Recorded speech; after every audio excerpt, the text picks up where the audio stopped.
All right, so we are now at the third and final part of our journey through the three kinds of paragraphs, and this is the blowing your mind part, right? So this is where we talk about conclusions and maybe what you've learned in high school and how that's going to differ from what we talk about here. So let's go ahead and 1 second here to get it to the right slide, and then let me go ahead and share this with you. All right, so the conclusion paragraph, here we are. And this is the blowing your mind part of this. So what if I told you that everything you learned about writing in high school was a lie? Well, at least with respect to conclusions. What you'll have is that you may have heard this, that kind of the general way of thinking about a paper and thinking about the jobs that they do is the intro paragraph is tell them what you're going to tell them. And then the body paragraphs is tell them. And then the conclusion is tell them what you told them. So please, please, please, please don't do that. In conclusions, you want to, and we'll talk about in a second what they should do, but just to kind of backtrack a little bit here. So you've done a really good job, let's say, with your paper. You've made a clear thesis statement. You have body paragraphs that have clear topic sentences. You have quotes that are helping you develop your argument. You've done all this great work throughout. I've been an invested reader looking at your argument. I don't need to suddenly have what I've just read reiterated and repackaged to me, right? So what I need to know more is, okay, what do I do with this information? Where do I go from here? And then the two questions that we're going to talk about in particular, so what and why does it matter? How does it fit into this larger conversation of papers and articles and books and newspaper articles and speeches that might be out there about this particular topic? When you're writing a paper, you're entering that conversation, and again, it's only within kind of the confines of our classroom that's happening, but we're also reading and researching on similar topics. So there's this kind of academic conversation that you're entering into, even within the finite world of our particular classroom. So in keeping with that, what your conclusion should do is, yes, answer those questions first of all. So what? Why does it matter? Give the reader a sense of the argument fits within a larger discussion about the topic. You still want to give the sense the paper's wrapping up at the start of the conclusion paragraph and that it's done by the end. But you want to do that in a way where you are not having to lean on what you've already said, right? So to reiterate and to expand upon what I've just talked about, what you may have learned in high school, you do not want to repeat your thesis. You do not want to recap your paper. That tell them what you told them. And then you don't want to state that you've proven your point, because also if you're making a solid thesis statement and you have evidence and you have body paragraphs that are organized, that's going to be clear. Your insistence in the conclusion that you've proven your point doesn't necessarily mean that you've proven your point. It's the work that you do within the creation of the thesis and the body paragraphs and the research you're doing that really drives that home. So what do you do in those situations then? What kind of things can you lean upon, right? So you may want to do an anecdote, like if you go back to, for example, that woman in the Bahamas that we talked about with immigration reform from the start.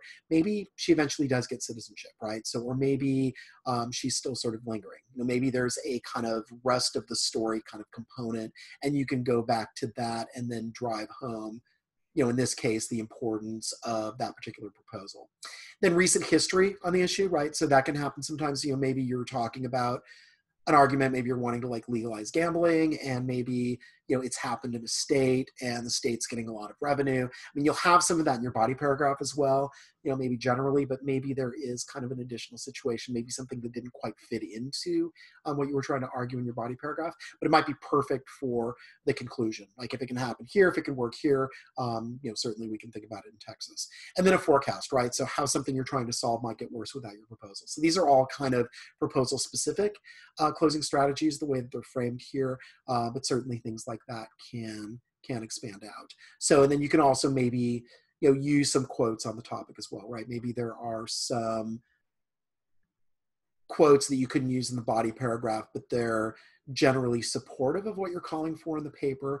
And that can be a way to do things as well, right? So again, though, you want to think about fitting into the larger conversation, the so what, the why does it matter? And different papers are going to have different sorts of approaches to that. And so we'll definitely want to, with each of the papers that we tackle, talk about what would work as a conclusion as we're getting set to write those papers. That shouldn't, obviously it's probably going to be something that you're going to leave towards the end, because it typically kind of takes the work of setting up the rest of the paragraphs to understand the kind of significance of what you're doing. But you may have some things in your research you find that seem conclusion worthy that you could definitely kind of hang on to for that. And then you do want to be thinking about, okay, here are the different avenues that I could go down, even as you are writing the paper. So, if you're doing an evaluation, for example, on a band's debut album, you might want to talk about kind of how that set the tone for that band's career, or influences that it had on other bands that are popular today. If you're doing the reading a building or public space as a text paper, you might want to kind of think about its connection to maybe kind of the rest of the city. Maybe, oh, there's going to be some new improvements on this. It's going to even go further in this one direction that you've talked about, that it's this landmark, but it will be this even greater landmark when this is done. So yeah, some research in terms of kind of thinking about where are things now, but where maybe things going with whatever topic it is that you have, or if you're doing something that's kind of more of a historical look back, okay, where did we get to now from this point that we were at before? And that can be a route towards the conclusion as well. All right, so, and then getting the rest of the paper to follow from the first words that you get on the page. In SpongeBob's case here, it is simply the word "the," artfully rendered, right? So again, typically the first words you're gonna get on the page should be, could be, I'd like them to be the thesis statement, right? Again, you are gonna do some organizational work, hopefully, before that. So hope this finds you well. And if you have any questions, of course, hit the discussion boards, or if there's something that you just want to be, entre nous between us, you can go ahead, that was French, you can go ahead and contact me, email me or text me or see me in office hours.